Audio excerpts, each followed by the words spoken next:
Գյուրջան Կասկադ, հասանելի բնակարաններ 65 ամիս մարման ժամկետով։ Հարգելի հայրենակիցներ, այսօր այս ամբիոնից Սարգիս Խանդանյանը մի շարք հայտարարություններ արեց, որոնց պիտի անդրադառնամ, բայց տրամաբանորեն այս պահին մեր քաղաքացիների մոտ առաջացող հարցին իսկ էդ ով է,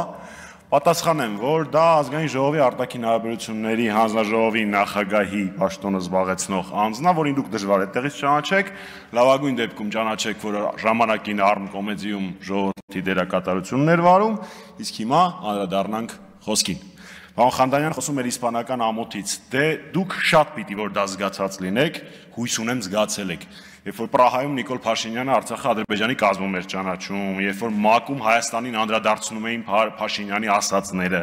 կամ եթե վերջերս Ջերմուկ, Սյունիք կամ Գեղարքունիք եք գնացել ու տեսել եք այն տարածքները, որոնք հիմա ադրբեջանական վերահսկողության տակ են, կամ եթե, ինչպես տրամաբանական պիտի որ լիներ, ցանկություն առաջանար Արցախ գնալու, այդ ժամանակ պիտի որ իսպանական ամոթ զգայիք։ Բացի դրանից, պարոն Խանդանյանը ասում է, որ ես դիմել եմ եվրոպացիներին, խնդրել եմ քվեարկել այդ օրինագծի դեմ, որևէ մեկին չեմ դիմել, բայց ես եւ իմ գործընկերները շատ անգամ ենք խնդրել, համոզել, բացատրել մեր եվրոպացի գործընկերներին հայանպաստ բանաձևերի համար քվեարկելու համար։ Նույն ԵԺԿ-ում ցեղասպանության 100-րդ տարելիցի հետ կապված, նույն ԵԺԿ-ում Արցախի ու Հայաստանի շահերը սպասարկող ու շատ ուրիշ կառույցներում։ Դա իմ համար պատվաբեր փաստ է։ Չգիտեմ ինչի եք դա իշտակում։ Ավելին, դուք էլի նենգափոխեցիք, ստեցիք, որ այդտեղից մենք հանել ենք տվել բացառապես Փաշինյանի անվան հիշատակումը, ոչ, մեկ տեղ չէ, մի քանի տեղից ենք հանել տվել, բայց դա չի այդքան կարևոր։ Ամենակարևորը, որ մենք ավելացրել ենք արցախցիների վերադարձի իրավունքի հիշատակումը, հանրապետականը եւ Ռաֆի Հովհաննիսյանը համատեղ ջանքերով, եւ դա հպարտության առիթ է։ Չասեցիք ամբողջությամբ, որ այդ հայտարարության մեջ Արմեն Աշոտյանը վերահաստատվում էր որպես քաղբանտարկյալ, այդ հատվածը ոնց որ մոռացաք։ Այո, իմ գործընկերները այդ ժամանակ Եդինայա Ռոսիայի կազմակերպած ֆաշիզմի դեմ պայքարի միջոցառմանն էին Մոսկվայում,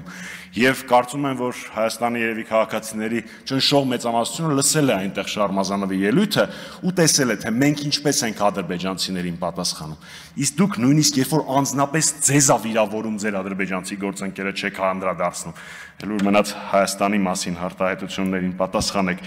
Այնպես որ ձեր ելույթների արդյունքում միայն ամոթ է լինում մեր քաղաքացիների մոտ, իսպանական, ադրբեջանական, թուրքական, չգիտեմ, բայց բացառապես ամոթ, իսկ Շարմազանովի ելույթը հույս եւ արժանապատվության զգացում կարժանացնի յուրաքանչյուր հայի մոտ։ Եվ այդ ամբողջի մասին խոսելուց ոնց է որ չասեցիք, որ այդտեղ խաբեությամբ էիք հայտնվել, խաբել էիք մեր գործընկերներին, որ ձեզ դահլիճից հեռացրել են, բայց այդ ամեն ինչի մասին էլ խոսեիք, խոսքը գնում է բանաձևի նիստի դահլիճից։ Ես նաև որոշել էի անդրադառնալ պարոն Սիմոնյանի այսօրվա գրառմանը, բայց դրան երևի կգտնեմ այլ առիթ։ Շնորհակալություն։ Գրեք, պարոն Մամեջյան։